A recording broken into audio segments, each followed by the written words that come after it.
Acho que até a Folha de São Paulo tem uma seção erramos. Infelizmente, eles só confessam erros irrelevantes. O principal erro, que é o de ter escondido o Folha de São Paulo por 16 anos, eles nunca confessaram nem vão confessar. Quando viu que não dava mais para esconder o Foro de São Paulo, começaram a falar do assunto, como se estivessem continuando a falar, né?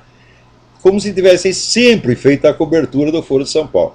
Agora, tem uma coisa que a maior parte dos jornalistas não entendeu ainda. O pessoal, mesmo quem agora está fazendo alguma cobertura do Foro de São Paulo, não entende o essencial. O essencial. Eles vão lá na Assembleia, assistem à Assembleia e acham que conhecem o Foro de São Paulo. Ora, meu Deus do céu! O próprio Lula confessou em discurso oficial, no discurso que ele fez do 15º aniversário do Foro de São Paulo, que o principal no Foro de São Paulo era a oportunidade para os encontros discretos, onde nós tratávamos de certos assuntos de tal maneira que ninguém soubesse do que estávamos falando. Então, o que interessa no Foro de São Paulo é, sobretudo, os bastidores. Claro que a Assembleia interessa também, porque aquilo que está consagrado em documento oficial não dá para esconder. Por exemplo, solidariedade às Farc. Quando eu digo que o PT é solidário com as Farc, isso não é uma interpretação que eu estou fazendo, não é uma adivinhação da minha parte. Não, é um documento que está lá assinado pela unanimidade dos membros do Foro de São Paulo, numa Assembleia presidida pelo seu Luiz Inácio Lula da Silva. Então é oficial. Então está lá, solidariedade integral. Não é condicional, é integral, não é parcial. Então quer dizer que se as Farc matar 30 mil pessoas, como matar, o seu Lula e a porra do seu partido estão integralmente solidários com isso. Né?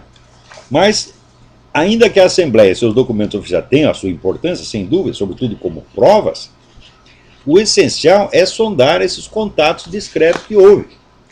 Tá certo? E que, dos quais, às vezes, os próprios participantes dão com a língua nos dentes, como o Lula já deu duas vezes. Né?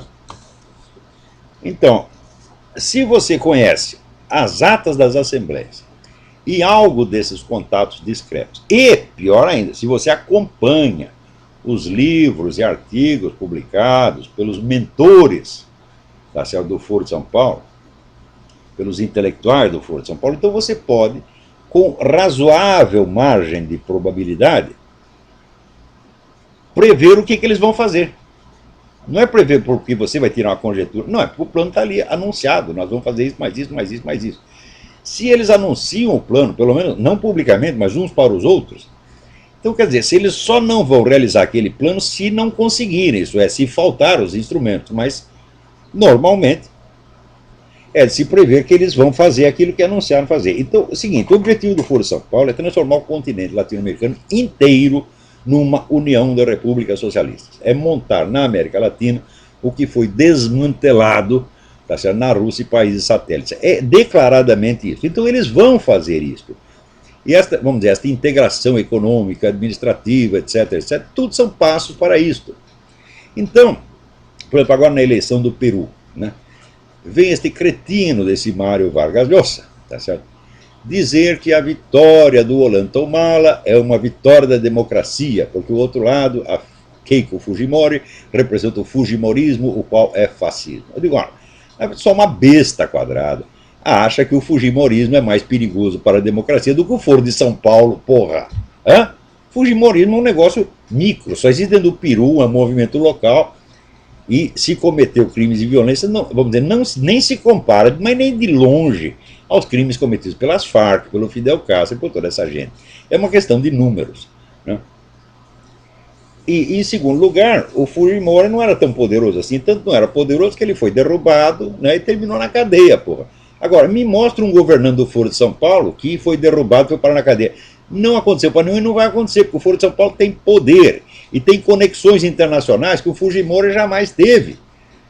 Né? Por exemplo, estudem, né, a questão da máfia russa e vocês verão que a máfia russa hoje é a dona das Farc e, portanto, é dona do Foro de São Paulo, porra.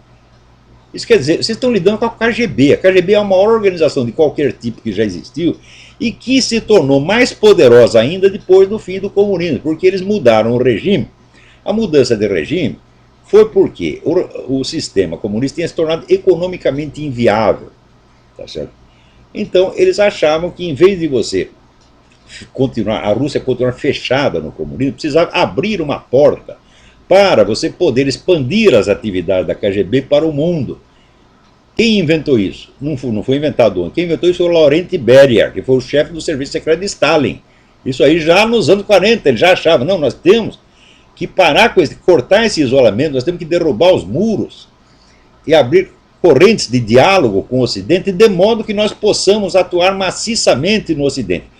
O que foi, vamos dizer, a famosa perestroika? Foi isso. Você foi dissolver os muros, né, que separavam o regime do Ocidente, e daí, né, fingindo amizade, você colocar todos esses agentes da KGB no Ocidente como empresários, quer dizer, com uma quantidade de dinheiro astronômica, tá certo? E numa simbiose você tem os empresários, a máfia e a KGB, são todos a mesma coisa, a KGB está no controle. Isso aí está documentado em tantos livros, mas tantos livros, que assim, a gente tem, recomendo um, tá? Tem Embarras de Choix, né? Você tem um livro do Vladimir Bukovsky que se chama União Europeia, uma nova União Soviética, né? Você tem esse livro. Você tem aqui tem mais um, vou mostrar para vocês aqui. Olha aqui. Hélène Blanc, KGB Connection, hein? Na verdade é escrito em francês, KGB Connexion, Le Système Poutine, quer dizer, a KGB agora, não é a KGB do tempo de Stalin, do tempo do Brezhnev, né? Você tem os livros da grande historiadora do Império Soviético, que é Hélène Carrère d'Ancos. Ela escreveu vários livros sobre isso, né? Tem mais um aqui, vou mostrar para vocês. Aqui, outro livro. Renata Lesnik, outra grande estudiosa. L'Empire de toutes les mafias, o império de todas as máfias. Quer dizer, é a KGB como está atuando agora através dos seus agentes laranjas, dos seus empresários e da máfia, aqui no Ocidente. Tá certo? É uma coisa absolutamente incontrolável. Leiam também o livro da Claire Sterling, a repórter do Reader's Digest, né, que chama Thieves' World, o mundo dos ladrões. E daí vocês vão começar a entender como é que o mundo funciona hoje. E vocês vão entender que as Farc não são nada mais do que um pseudópodo da KGB, meu Deus do céu. Agora, tem algum jornal que investiga isso, que quer saber? Não, o jornal quer saber, é assim, se a filha da Sarah Palin deu para não sei quem, se o Schwarzenegger comeu a empregada. É disto. Veja, os jornais, a mídia se tornou uma feira de frivolidades. Quer dizer, num mundo em crise, num mundo repleto de guerra, de violência, de banditismo, criminalidade, tudo, eles ficam tratando dessas frescuras, meu Deus do céu. Quer dizer, é como o título do livro do Gilberto Amado, A Dança à Beira do Abismo. Né? Estão lá à beira do abismo, dançando. Então tem um outro livro que chama O Hotel do Apocalipse. Tem o Hotel 5 Estrelas, está todo mundo dançando em cima de um vulcão. É isso que está acontecendo. Quer dizer, esse pessoal jornalístico é de uma frivolidade, de uma futilidade criminosa. Né? Então, eu novamente apelo a todos os meus ouvintes, leitores e alunos, não comprem os jornais brasileiros, não comprem Folha de São Paulo, não comprem Estadão, não deem um puto de um tostão para essa gente, porra. Muito bem, agora presta atenção, esse pessoal quando não consegue aprovar uma coisa por via parlamentar, eles usam decreto administrativo, sentença judicial, até portaria de diretor de departamento. Então, quando você vence a batalha parlamentar, você tem que prestar atenção para ver se eles não vão conseguir contornar a coisa, que é a moda agora, né? Não precisa mais do parlamento. O parlamento é só fachada. Você acredita que em pouco tempo o Brasil possa vir aí a ter parlamento fechado? Não precisa fechar nada. Você vê, os caras inventaram nova modalidade que na Rússia eles chamam de democradura, né? Quer dizer, um negócio que parece uma democracia, mas quem manda são sempre os mesmos caras, os candidatos são todos escolhidos por eles, tá certo? Então, como diz, né? Muda a merda, mas as moscas ficam. que são eles mesmos, sempre, eternamente os mesmos. Você vê essa putada que manda no Brasil de hoje, esse pessoal saiu da USP nos anos 60 e entraram lá, grudaram que nem carrapato, e não larga mais, e vão passar para os seus filhos, para os seus netos, para os seus bisnetos. Tá? Então, a moda agora não é você ver que o Hugo Chávez, que só o único governante de esquerda que tem problema na América Latina é o Hugo Chávez, porque ele usa métodos antigos. Né, ditadura, perseguição, mas não precisa fazer isso, porra. Os caras destroem os seus inimigos na base da acusação de corrupção, na base da intriga, na base das devassas fiscais, destroem todo mundo e não precisa nem mandar ninguém pra cadeia, você toma os bens dos caras, porra. Então são processos administrativos infinitamente mais desenvolvidos e mais sutis do que os das velhas ditaduras. Na verdade, é uma ditadura, tá certo? Por quê? Os caras dominam totalmente o Senado, não permitem que surja oposição nenhuma e, ao mesmo tempo, conservam as instituições formais da democracia, meu Deus do céu. Então, isso foi adotado. Até na China estão adotando isso, porra. É o regime chinês que está se. É o regime chinês somado à sem-vergonhice brasileira. Até aqui os caras tentam fazer isso, porra. Você vê, agora o Estado de Nova York aprovou lá o negócio do casamento gay. Fala, peraí, mas isso aí não tinha que ser o Parlamento Nacional? Claro que tinha. Mas eles contornam e dão um jeito, porra. Aqui, tá vendo, no Uruguai você tinha lá a anistia para todos os crimes de todos os lados políticos. Já tá esse filho da puta do tal do Mujica, presidente do Uruguai, dizendo que vai perseguir os milicos. Então ele passa por cima da lei, passa por cima do parlamento e sempre tem um jeito de fazer as coisas. Você veja, nos Estados Unidos os caras estão votando por ano, acho que 23 mil leis. Quem é que pode ler 23 mil leis? Então aquele velho princípio de que você não pode alegar desconhecimento da lei, ele se inverteu. Porque ninguém pode alegar conhecimento da lei.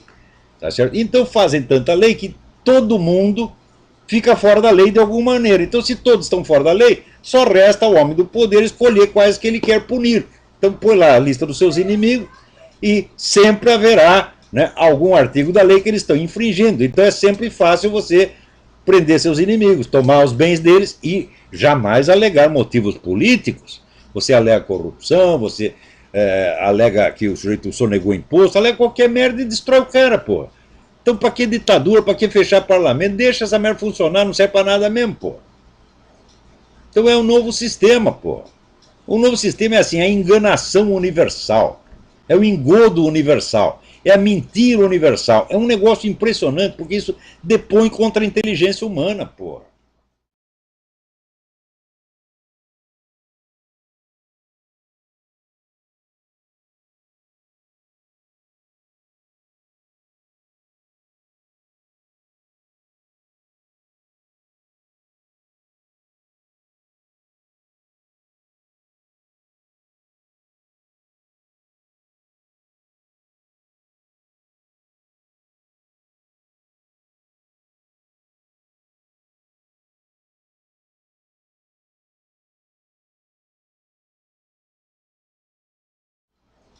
Então é um novo sistema, pô.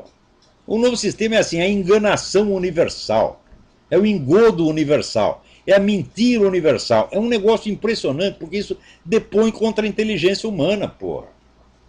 Quer dizer, o sujeito olha aí o Brasil e fala, não, mas o Brasil é democracia, porque tem eleições livres, tem liberdade de imprensa, etc, etc. Eu digo, mas então por que não tem oposição, porra?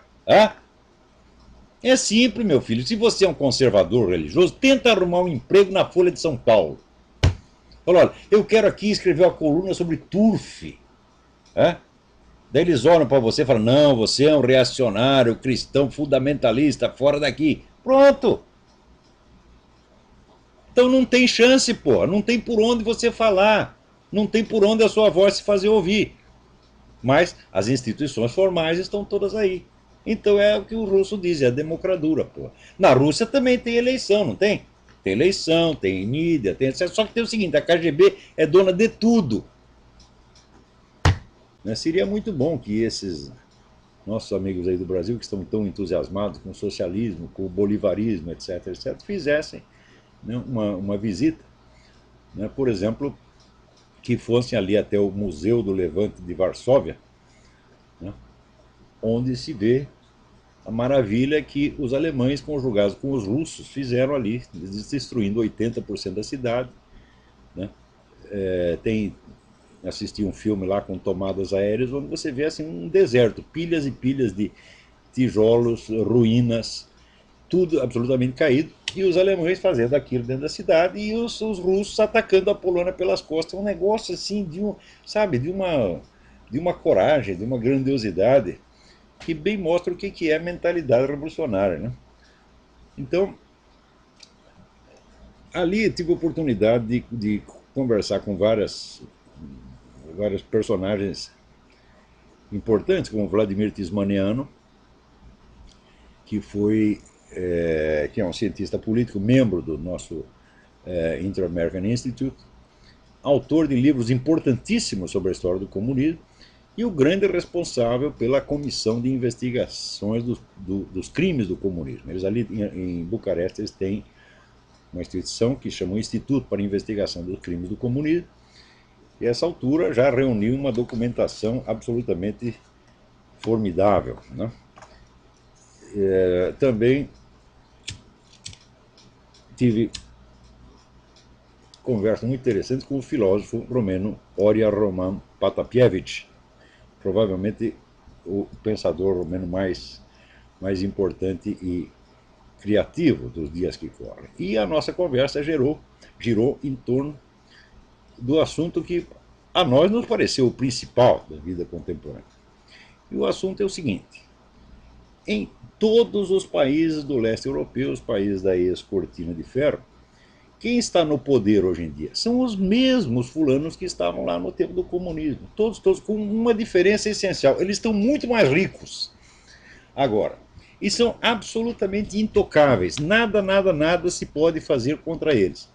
Até na Polônia houve o caso, vamos dizer, de alguém que tentou um processo de indenização, uma coisa assim, e o juiz do Supremo Tribunal lá respondeu: não, esses crimes não podem ser punidos porque não existe crime sem uma lei que o defina. E na época não havia Estado de Direito, então não havia lei, então não são crimes.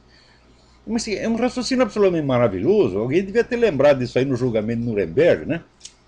Não, os nazistas não fizeram nada de errado porque na época não tinha lei que proibisse que eles matassem judeu a granel, então não é crime nenhum, né?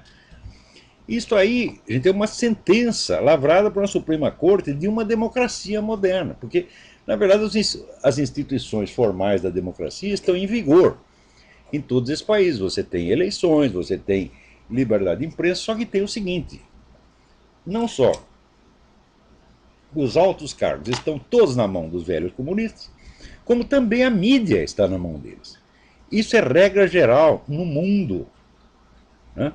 Então, isso significa o seguinte: tudo aquilo que o Anatoly Golitsyn escreveu no livro New Lies for Old, Novas Mentiras no Lugar das Velhas, se revela integralmente correto. Aliás, o diagnóstico não é só dele. Isso aqui você também vê nos livros do Vladimir Bukovsky, François Thom e inúmeros, Hélène Carrère-Dancos, todos os especialistas, estudiosos de assuntos soviéticos, entenderam já há muito tempo que a tal da perestroika não foi feita, tá certo, para mudar o regime, mas para salvá-lo. Né? Não foi feito para extinguir o regime comunista, mas para salvar a nomenclatura, salvar aquela elite, de maneira que se realizasse aquilo que no Brasil, né, tem aquele dito célebre: as moscas mudam, mas a merda é a mesma. Né? No caso, é invertido, porque a merda mudou, mas as moscas são as mesmas. Né? Então, isso quer dizer que o objetivo maior da perestroika, que foi salvar os maiores criminosos de todos os tempos, esses objetivos se realizaram integralmente. E então, ali conversando com o professor Oria Roman Patapievich, ele me perguntou: o que você acha que aconteceu nos últimos 20 anos para que esta absurdidade fosse possível? E nós ali, especulando, chegamos à conclusão seguinte: que o que aconteceu foi que a política internacional se tornou 80% secreta. Isso quer dizer que as instituições formais, democracia, mídia, etc., tudo isso virou só uma cortina de fumaça. As decisões verdadeiras são tomadas em outras instâncias. Não se trata nem mesmo de dizer, não, são organizações secretas. Não, não são organizações secretas, são organizações também oficiais, mas que se apropriaram da autoridade que corresponderia, vamos dizer, ao parlamento, à presidência da república, assim, que legislam à vontade. Então são organismos internacionais, né, que baixam as leis que bem entendem, você nem sabe de onde saíram as tais das leis, quem foi que propôs, aquilo nunca foi discutido em público, de repente aquilo é obrigatório no mundo inteiro. Você quer ver um exemplo? Agora mesmo na ONU, estão discutindo lá, já foi aprovado nas comissões, né, uma lei que permite que as crianças processem os seus próprios pais. Né? Era uma instituição que existia na União Soviética, quer dizer, o Estado é o mediador entre a criança e os seus pais, quer dizer, porque a criança não tem uma relação direta com os pais. É tudo através do funcionalismo público, da burocracia, da polícia, etc, etc. Então isso quer dizer que se um garoto denunciasse o pai como conspirador anticomunista, ele seria considerado, a criança seria considerada um herói. Não é isso? Tem até, não me lembro se na Hungria ou não sei onde, estátua de um garoto que denunciou o próprio pai. O pai foi mandado lá para a prisão e morreu por lá mesmo. Né?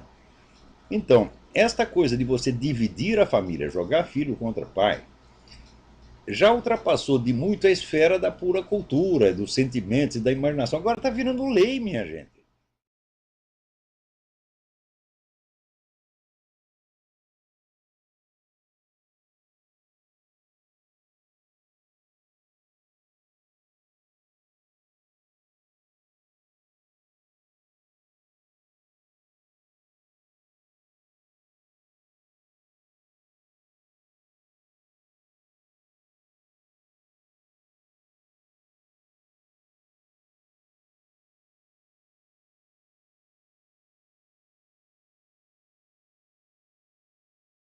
Né? Isso quer dizer que o seu filho de 5 anos inventa uma merda qualquer contra você, vai na delegacia e os caras te prendem, porra. É simplesmente o que vai acontecer. Então, este é o novo sistema de governo que já está implantado no mundo. Vocês podem ver, assim, todas, né, as leis politicamente corretas que são adotadas no Brasil, na Argentina, no Peru, na América Latina, na Zâmbia, na casa do caralho, todas vêm prontas da ONU. Quer dizer, é uma coisa de uma uniformidade extraordinária. Não é isso? E ainda tem gente que diz, não, mas será que é? Será que existe uma pressão mundial para isso aí? Né? Até o meu amigo Reinaldo Azevedo diz, não, eu acho que isso é exagero. Não é questão de achar, Reinaldo, é questão de você estudar, conhecer a documentação. Só que a documentação é tão grande, tão grande, tão grande, que só quem estuda a coisa de maneira quase especializada é que pode entender o que está acontecendo. Então se criou assim um governo secreto, que é secreto não porque ele se esconde, mas porque a complicação é tão grande que o cidadão comum não consegue acompanhar isso aí. Só estudiosos, só eruditos, só scholars conseguem acompanhar o que eles estão fazendo e compreender. Então criou uma espécie de barreira intelectual intransponível. Então, no mundo de hoje, então, o governo já é secreto. O fator secreto, vamos dizer, sempre existiu um pouco ao longo da história, né? Até o René Guénon dizia que é o segredo da essência mesmo do poder. Mas, vamos dizer, até o século XIX, a influência, por exemplo, de serviços secretos se limitava mais ao campo militar. No século XX, os russos inventaram a tal da KGB, que chamava NKVD, que era a verdadeira administração do país. Quer dizer, o sistema soviético se baseava em dois pilares, a KGB e o partido. Tá certo? Mas, naturalmente, a KGB, que tinha a ficha de todos os membros do partido, era realmente quem mandava. O partido era uma fachada da KGB. E quando caiu a União Soviética, a KGB ficou absolutamente intacta. Tá certo? Não só ficou intacta, como aumentou o seu contingente e hoje tem mais poder até do que tinha no tempo do regime comunista. No tempo do regime comunista havia um agente da KGB para cada 400 cidadãos. Hoje tem um para cada 200, quer dizer, duplicou o tamanho do negócio. A KGB foi a maior organização de qualquer tipo que já existiu. Nunca ninguém fora da KGB soube qual é o tamanho do orçamento da KGB. E além da KGB, ainda tinha o Serviço Secreto Militar, o tal do GRU, que era uma entidade, uma delicadeza exemplar, que quando um dos seus traía, né, ou era acusado de traição, o sujeito era queimado vivo. Está no livro Memórias do Viktor Suvorov, que foi agente do GRU e conseguiu fugir, né? Então ele diz ali, olha, no GRU você só podia entrar. Só tinha um jeito de você sair. Saía pela chaminé em formato de fumaça. Né? Então, isso era considerado uma coisa normal. E este sistema baseado inteiramente na polícia secreta, quer dizer, o Estado policial na sua forma mais pura que já existiu, né? Perto do qual até a Alemanha nazista, né, se aproximava mais de um caos do que de um regime totalitário, porque na Alemanha nazista você tinha 20 serviços secretos, cada um boicotando o outro, enquanto na Rússia você tinha um negócio totalmente centralizado na mão da KGB e do GRU. Tá certo? Nem o partido podia com eles. Então, vamos dizer, a expressão mais pura do totalitarismo foi realmente o regime soviético, do qual o regime nazista foi apenas, vamos dizer, uma cópia remota e mal feita. Né? Então, a gente vê que esse sistema sobreviveu muito bem, tá certo? À chamada liquidação da União Soviética. Um dos motivos pelos quais sobreviveu é que é o seguinte, nos últimos 20 anos de existência da União Soviética, quando as ideias de perestroika começaram a circular por aí, os capitalistas ocidentais, todos os governos ocidentais, retiraram o apoio que vinham dando aos dissidentes, que àquela altura estava metade na cadeia, e começou a apoiar os chamados comunistas reformistas. Começou a desprezar os dissidentes, não, aqueles são apenas uns idealistas, sonhadores, mas esses comunistas reformistas, tipo Gorbachev, tal, esses são os caras realistas, que vão realmente fazer alguma coisa. Então acontece que quando o sistema soviético veio abaixo, toda a elite ocidental tinha rabo preso com a KGB. Então, evidentemente, existe essa dupla proteção. Por um lado, vem o sistema totalitário que se protege a si mesmo, assegurando lugares, né, para os seus membros nas novas modalidades de governo. E, por outro lado, a elite ocidental inteira, dona dos meios de comunicação, encobrindo tudo para ninguém saber de coisa nenhuma e ninguém ficar brabinho com os comunistas. Quer dizer, é realmente assim, aliança de merda com bosta. Tá? O que mais pode? Esse é o mundo no qual nós estamos vivendo. Então é um mundo da falsidade total, da mentira total. E ao mesmo tempo, o sistema da mídia internacional se transformou apenas, vamos dizer, numa rede de camuflagens. Não, isso quer dizer que a grande mídia não tem confiabilidade mais nenhuma. Quer dizer, não se trata das antigas distorções do noticiário, viés, etc. Não, assim, é mentira estruturada, é negócio de engenharia social mesmo. Né? Você quer ver, outro dia, alguém me manda aqui, veja que coisa, uma notícia de 2010. Né? Mas que eu desconhecia completamente, porque aqui só saiu em sites, vamos dizer, de ONGs, sites de protesto, etc. Não saiu uma palavra na grande mídia. Em 2010 houve um protesto islâmico na Noruega, onde 50 mil militantes radicais islâmicos saíram pelas ruas, jogando granadas, tocando fogo em tudo, agredindo pessoas, matando, fizeram um festival. Tá certo? Ora, a Noruega foi um dos países que mais contribuíram em dinheiro, tá certo? E em apoio diplomático para a autoridade palestina e essa putada toda do radicalismo islâmico. Então recebeu, de certo modo, o prêmio que merecia. Isso, dizer, é uma lição que todo mundo deveria saber. Agora, a mídia internacional inteira, né, se noticiou um negócio, noticiou na página 32, tá certo? Bem escondidinho, quando é uma coisa que tinha que ser manchete no mundo inteiro, porque é um fato altamente significativo e mostra qual é o destino que espera todos os países que estão contando com a possibilidade de amansar essa gente mediante favores e doces palavras. O que vocês vão receber é uma fumeta no cu, tá certo? Que será inesquecível, inesquecível. É uma piroca com lixa, você está entendendo? Então, e pior, a gente não pode ficar com dó, coitadinho dos noruegueses, né? Que tomaram no cu porque sentaram na piroca, tá entendendo? Quem mandou sentar, porra, né? Então, E como falar dessas coisas, vamos dizer, com respeito. Né? Quer dizer, a burrice, o que o Eric Wegener chamava estupidez criminosa, não merece respeito nenhum. Quer dizer, esses governantes da Noruega são todos culpados de estupidez criminosa. Quer dizer, você está lá alimentando o inimigo que vai amanhã matar o seu próprio povo, porra. Agora, todos os governos do Ocidente estão fazendo isso há muito tempo. Né? E você viu, outro dia eu estava lendo aqui um artigo do nosso colega, Ted Baer, que é membro do Inter-American, né? E ele contestando o direito que o Estado de Nova York tinha de legalizar, entre aspas, o casamento gay. Porque ele mostra que isso fere a Constituição, não só fere a Constituição americana, como realiza, né, um dos objetivos primordiais do movimento revolucionário mundial, tal como se expressa ali no capítulo 2 do Manifesto Comunista, quer dizer, a destruição da família. Então, a destruição da instituição familiar é um objetivo permanente, por assim dizer, do movimento revolucionário. Né? Então, o Ted Baer tem toda a razão no que ele está dizendo ali, o artigo está muito bem escrito, formidável, mas eu tenho algo a acrescentar, que depois até não vou falar só não, eu vou escrever também. Tá certo? Isso aqui é importante, vocês têm que meter isso na cabeça. Né?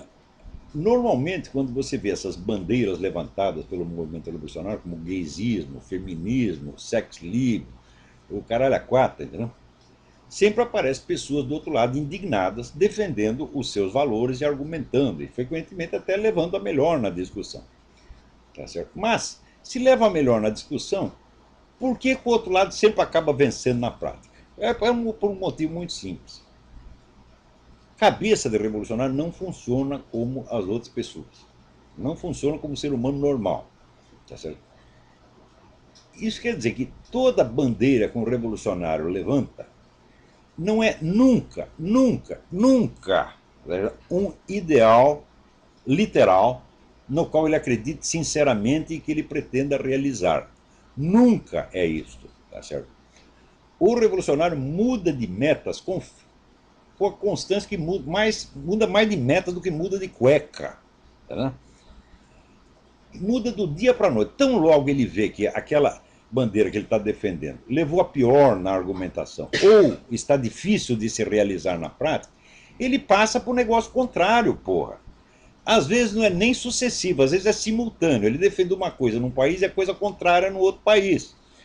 Como, por exemplo, na primeira metade do século XX, enquanto na Rússia eles promoviam a perseguição antirreligiosa mais sangrenta da história humana, matando cristão adoidado, né, para impor, vamos dizer, o ateísmo como doutrina oficial, ao mesmo tempo, no Ocidente, eles tentavam ganhar os cristãos pela lisonja e pela imitação, né, imitação doce do discurso religioso. Então diziam uma coisa aqui, a coisa contrária do outro lado, conforme as conveniências de momento e de lugar, o revolucionário muda, tá certo? De posição com uma facilidade extraordinária. Por exemplo, quem conhece a história do Partido Comunista sabe que para você encontrar, por exemplo, nos anos 50, 60, se você queria encontrar uma família patriarcal tradicional, né, rígida, hierárquica, daquelas que aparecem em filme italiano, filme de siciliano, era só procurar um cara do comitê estadual ou do comitê central do Partido Comunista. Eram os pais mais autoritários, mais rígidos e mais moralistas que tinha. Né? Ao mesmo tempo, por exemplo, você falar de gay, né, para aquela gente, eles odiavam, tinha um nojo. Olha, a posição do comunista perante o gaysismo você pode encontrar nas obras do famoso Dr. Wilhelm Reich, que é um apóstolo do sex lib. Ele dizia o seguinte, que o homossexualismo é uma perversão criada graças à alienação capitalista. E que, quando viesse a sociedade socialista, não teria mais viados no mundo. Né? Ele dizia, você já viu alguém se levantar contra o Dr. Wilhelm Reich? Não, ninguém vai falar. Não, ele era homofóbico. Não, de jeito nenhum. É um monstro sagrado, é uma vaca sagrada do comunismo, é intocável. Então, isso para vocês terem ideia de como era o moralismo comunista naquela época. Né? Então, Ao mesmo tempo que os comunistas praticavam, né, essa rigidez patriarcal dentro das suas famílias e dentro do partido inteiro era assim, tá certo? Eles estavam fomentando o sexo livre, gaysismo e feminino no Ocidente, porra. Então, como é que você vai levar literalmente a sério essas bandeiras que ele levanta e achar que você pode derrotá-los na base da simples argumentação lógica? Quer dizer, o sujeito prega a destruição da família, eu prego a manutenção da família, eu ganho a discussão com ele e pronto, está salva a família. Ora, porra, isso é muita ingenuidade, né? Veja, para você ver, tem dois pontos que é preciso lembrar para que se entenda como esse tipo de combate, vamos dizer, literal e mecânico, né, a mera oposição de ideal a ideal, não funciona. No próprio trecho que o Ted Baer cita do Manifesto Comunista, Karl Marx diz que a família burguesa será extinta automaticamente com a abolição da propriedade privada, porque ele acredita que a propriedade privada é o único fundamento objetivo da família. Não é, nós sabemos que não é, mas ele achava que é. Então ele achava que abolindo a propriedade privada, a família desapareceria espontaneamente ao longo dos séculos. Tá? Então, o importante ali era se concentrar na destruição da propriedade privada por meio, vamos dizer, de uma revolução violenta que destruísse, matasse a classe burguesa, tomasse os seus bens e pronto, daí a família ia acabar sozinha. Passados, né, menos de um século, já aparece Antônio Gramsci e a escola de Frankfurt com a conversa simetricamente oposta. Por quê? Porque eles viram que destruir a propriedade privada não era tão fácil. Né? Você vê que na União Soviética sempre existiu propriedade privada ilícita e ilegal, mas que não dá para você exterminar, porque se exterminasse aquela propriedade privada, vinha abaixo toda a economia soviética. Então o comunismo, o socialismo, era só uma fachada. Na verdade, você tinha ali um capitalismo clandestino que alimentava o país. Então viram que liquidar a propriedade privada não era tão fácil. Né? Então o que fizeram esses filhas da puta, Antônio Gramsci, o pessoal da escola de Frankfurt? Inverteu 180 graus a teoria marxista da infraestrutura e superestrutura. Porque, segundo Karl Marx, a economia é a infraestrutura, ou seja, a parte real da história, e em cima tem um véu ideológico, que é a superestrutura. Então a família seria parte da superestrutura. E a base seria a economia de propriedade privada. Então, retirando a infraestrutura, a superestrutura viria abaixo naturalmente.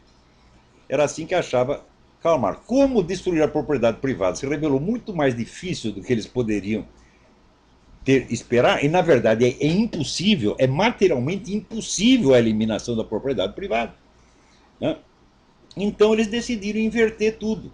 Ou seja, em vez de destruir a propriedade privada para daí destruir a família automaticamente, não, nós temos que destruir a família primeiro. E daí talvez cheguemos à destruição da propriedade privada. Ora, pô, o que você acha de uma teoria que inverte em 180 graus o que estava dizendo e continua dizendo que é a mesma, afirmando que é a mesma teoria? É claro que isso não é teoria nenhuma, isso é um charlatanismo oportunista do mais rasteiro, do mais vagabundo, do mais sem vergonha. Né? Então, quer dizer que agora, depois disso, o negócio piorou. Piorou, porque depois, teórico mais recente, Ernesto Laclau, dito pensador marxista, ele já diz o seguinte, já diz que não existe nem mesmo ideologia de classe, quer dizer, você tem uma burguesia que tem uma ideologia burguesa, um proletário que tem uma ideologia proletária, e assim por diante. Não, ele diz que o discurso revolucionário, a propaganda revolucionária, cria a classe que vai apoiá-la. Quer dizer que, em vez, vamos dizer, do elemento cultural ser a superestrutura que se ergue em cima da infraestrutura econômica, é o contrário. O discurso, a palavra, a cultura é o fundamento que gera a sua própria base econômica, porra. Então, a teoria que começa a dizer uma coisa e no fim diz a coisa exatamente inversa, é claro que não é teoria nenhuma, porra. Esse aí é que nem esse garoto mentiroso, pego em flagrante, começa a inventar historinha. Então, o marxismo é esta merda, minha gente. Tem uma série de pretextos só para os caras ter dinheiro, ter poder, mandar nos outros, tá certo? Poder fazer o que quiser, tá? Matar, roubar, estuprar e se achar lindo, maravilhoso. Então, agora, para piorar a coisa, né? Veja, a gente vê em todo o Ocidente pessoas religiosas, bem intencionadas, conservadoras, querendo defender a família. Então faz lá um belo discurso em favor da família e contra a destruição da família, etc, etc. Mas peraí. Será que esse pessoal revolucionário está mesmo destruindo a família? Hã? Note bem. Então, primeiro, esses grandes grupos globalistas que dão dinheiro a rodo para os movimentos esquerdistas, todos eles se constituem de famílias dinásticas, que continuam rigorosamente, patriarcalmente ao longo dos séculos. Vê se os Rockefeller querem dissolver a sua família. Ah, nós vamos tentar aqui novas modalidades de organização familiar, vamos chamar aqui um monte de gay, tá certo? E fazemos aqui uma suruba de 40 homens dizendo que é uma família. Vê se o Rockefeller vai fazer isso. Que nada, meu filho. Educa os filhos direitinho para prosseguir a obra do pai e defender o patrimônio. Se você pegar lá no grupo Bilderberg, com exceção daqueles que são eclesiásticos, católicos, que tem lá também, tá certo? Todos são patriarcas de famílias dinásticas, que jamais permitirão que suas famílias sejam dissolvidas por sexo livre, por gaysismo ou pelo que quer que seja. Mais ainda, gente, eu estava falando agora mesmo da elite comunista, né, que continua no poder, né, na Tchecoslováquia, na Polônia, na Romênia, na Hungria, em todo o leste europeu, né? Apesar da democracia, eles continuam mandando. O sistema é estritamente dinástico, meu filho. Quando o pai fica velho demais, bota o filho no lugar. Então isso quer dizer que essa putada comunista fica com essa conversa de não, vamos destruir a família burguesa porque é opressiva, etc, etc. Mas eles conservam a sua própria família porque sabem que isso é a base da possibilidade da ação histórica, meu filho. É? Se a família se dissolve a cada geração, não é possível ação de longo prazo. Todas as suas ações ficam limitadas ao prazo da sua vida. Tá certo? E tudo que você construiu se perde na geração seguinte. Então isso quer dizer o seguinte, a continuidade da família é um elemento essencial do poder. E quando eles dizem que é para destruir a família, é para destruir a sua família, seu trouxa. A deles não, porra. Então isso quer dizer, isso não é um ideal que eles tenham. Isso é uma conversa mole que inventaram para enganar a trouxa. Note bem que em Roma, já a nobreza romana já sabia disso. Então, dentro da nobreza, vigorava o mais estrito e hierárquico patriarcalismo. O pai tinha tanta autoridade que ele podia mandar matar um filho. Se o filho fosse desleal, podia mandar matar. E não tinha problema nenhum. Agora, os escravos, não era permitido que os escravos casassem e constituíssem família, meu filho. A procriação era feita em gigantescas surubas. Reunia um monte de homem e mulher num negócio do tamanho do estádio do Maracanã e todo mundo comia todo mundo, tá entendendo? E daí ninguém sabia quem era filho de quem. E assim foi durante séculos. Pô. Foi a influência da igreja que conquistou para os escravos o direito de casar. E a partir do momento que podia casar, então naturalmente podia legar sua propriedade aos filhos. Então quer dizer, a família sustentava a propriedade e não ao contrário, como dizia essa besta do Karl Marx. Os escravos primeiro adquiriram o direito de casar, né? E depois, em função do casamento, também o direito de legar, ainda que fosse um pouquinho, uma terra pequenininha, né? Ou um arado, um boi, uma vaca, um bode, um carneiro, né? Um cachorro, legar para o filho. Então aí começaram a ter algum poder, começaram a ter direito de voz e voto, que fez então, vamos dizer, do campesinato medieval uma força política tremenda, capaz de aterrorizar. Às vezes quando o campesinato se revoltava, toda a nobreza ficava aterrorizada. Tem até um filme muito interessante que chama O Tirano da Aldeia, Michel Kohlhaas. É tirado de uma história de Heinrich von Kleist, do sujeito que primeiro inventou o pedágio. Porque hoje não está tão acostumado a pagar pedágio, você passa numa estrada, paga 10 pedágios, né? O cara inventou, um proprietário de terra inventou o pedágio e lá vinha então o camponês trazendo seus cavalinhos, né? Os caras, tem que pagar. Não pago. Daí tomaram os cavalos dele. Ele disse, tomaram meus cavalos. Daí ele armou uma encrenca, começou a tocar fogo em tudo, aterrorizou metade da Alemanha. Isso era, então, já o campesinato medieval, que tinha consciência de seus bens, consciência dos seus valores, que ele pretendia legar aos seus filhos. Isso tudo começou com a família. Então significa o seguinte, continuidade familiar é poder, sobretudo é poder de ação a longo prazo. Então, os nobres, os senhores, os doutores, os ricos sempre souberam disso, então conservam suas famílias. Conserva sua família e convence o outro. Ô idiota, aqui ó, seu pai está te oprimindo, você destrói a família, né? Leva lá um monte de puta, põe dentro de casa, diz que é sua família, faz uma suruba, né? Chama aí a turma da parada gay e diz que é família, né? Pega lá a sauna, né? Antigamente tinha a sauna do Hotel Danúbio, que era famoso, tem um aluno meu que ia lá e dizia, hoje dei para 40 homens. Né? Então a sauna do Hotel Danúbio vira o quê? Uma família. São novas modalidades de estrutura familiar, como falam esses patetas da USP, da PUC, esses vagabundos que vocês pagam com dinheiro público para botar merda na sua cabeça, porra, para te ensinar o contrário do que acontece. E você ainda chama de senhor doutor, né? Então, os ricos, os poderosos, inventam essa conversa para enganar vocês. Dissolva a sua família, seja livre. Seja livre quer dizer, desvincule-se da instituição familiar, tá sendo onde tem um pai que pode te legar propriedades, no mínimo vai te legar um nome, vai te legar o fruto dos seus esforços, e se transforma num átomo solto, né, que hoje está indo para a cama com a fulaninha, amanhã com a outra fulaninha, e depois com o fulaninho, e depois com o cachorro, com o gato, com o bode, com o que você quiser, tá certo? E daí você fica sem esse substrato familiar, sem o seu apoio familiar, e você vira mais um átomo solto, enquanto nós aqui somos a força organizada.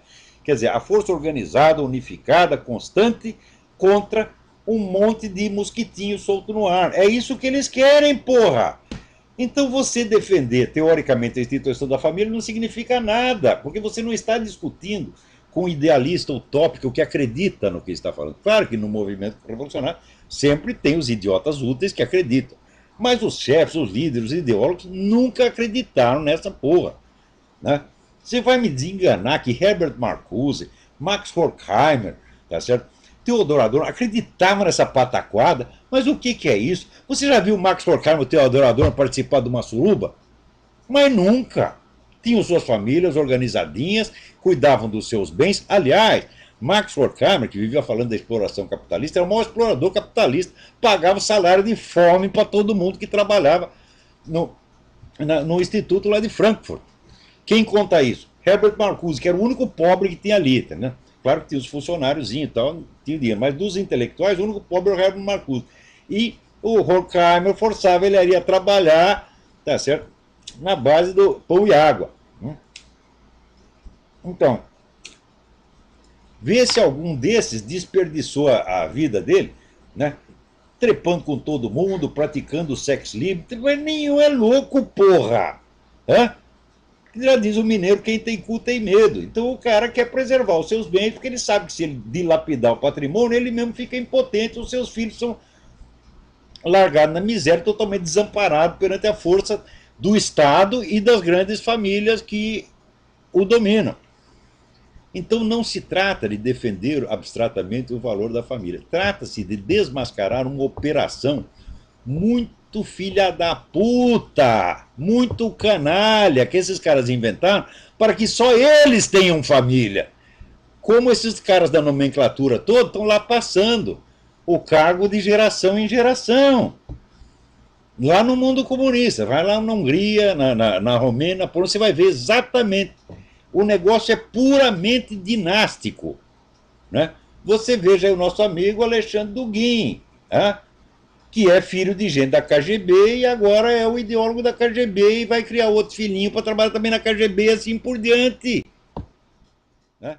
Então, lá. Aliás, aqui o Bonifácio J.S. Pereira pergunta: como podemos perceber a mentalidade revolucionária em nós mesmos? Como saber se ela está no nosso interior e como detectá-la? Mas Excelente pergunta, Bonifácio, porque este é exatamente o problema. Nós fomos educados, a cultura moderna, toda ela, desde pelo menos o começo do século XIX, ela está impregnada de mentalidade revolucionária. E eu defino a mentalidade revolucionária como o seguinte: um projeto de futuro hipotético que já confere ao sujeito, desde agora, a autoridade de julgar o mundo em nome desse futuro hipotético, para o qual ele não precisa fazer nada, porque o futuro hipotético é sempre autoadiável. Né? Por exemplo, o paraíso socialista, quando que vai chegar? Faz 200 anos que está chegando e não vai chegar nunca. Né? Ou então outro, que nem o Lula, já diz: nós não sabemos o tipo de socialismo que queremos. Então você vem, você quer que eu assine um cheque em branco para você fazer uma porra do socialismo que nem você me diz como é? Como é que eu posso apostar no seu projeto se continua sendo um projeto secreto? Quer dizer, a mentalidade revolucionária é essencialmente esta coisa de tomar uma hipótese futura como juiz do presente e do passado. E, portanto, você já se arrogar, né, a autoridade de falar em nome de um futuro que você não precisa realizar. Quer dizer, a mentalidade revolucionária é uma empulhação. Ora, sempre que nós raciocinamos com base nessa ideia, por exemplo, uma sociedade justa, tá certo? Nós estamos fazendo isso. Nós não sabemos o que é uma sociedade justa, nunca existiu nenhuma. É uma mera hipótese, e a hipótese não pode servir de base para você julgar a realidade, meu filho. Você pode julgar, por exemplo, vamos supor que você faça aqui um concurso de cachorros. Hã? Como é que você julga o cachorro? Como é que você diz: esse aqui é o melhor, esse é o primeiro lugar, segundo lugar, terceiro lugar? É em função de um cachorro hipotético futuro que você pretende criar? Não, meu filho. É em função dos cachorros que já foram premiados no passado. Não é assim? Então, um torneio de futebol, como é que você classifica o primeiro, o segundo, o terceiro? É em função de vitórias imaginárias futuras? Não, é em função das vitórias anteriores. Então, só o conhecimento do presente e do passado é base de julgamento. Então, quando nós julgamos com base em hipóteses futuras, nós estamos impregnados da mentalidade revolucionária. E é isso que, sinceramente, isso tem que ser erradicado do mundo. Eu não sei como deve ser o mundo futuro. Eu não tenho nenhum projeto de futuro. Né? Eu acho que os problemas devem ser atacados um a um. Tá certo? Então, a mentalidade revolucionária não é inerente ao ser humano. Ela apareceu numa certa data da história e ela vai desaparecer mais dia menos dia. Tá certo? Então, a nossa função é fazer com que ela desapareça o mais breve possível. Ou seja, que parem de surgir reformadores do mundo que, em nome de seus futuros hipotéticos, julguem o presente e o passado. Porque isso aí é doença mental. Isso aí é o que o psiquiatra Paulo Serret chamava de delírio de interpretação. Então você vê, isso é tão, hoje em dia se tornou tão natural, tão espontâneo nas pessoas, que, por exemplo, para julgar, né, a conduta dos vários estados ou dos vários países, eles não fazem um julgamento comparativo, eles julgam em função de perfeições hipotéticas.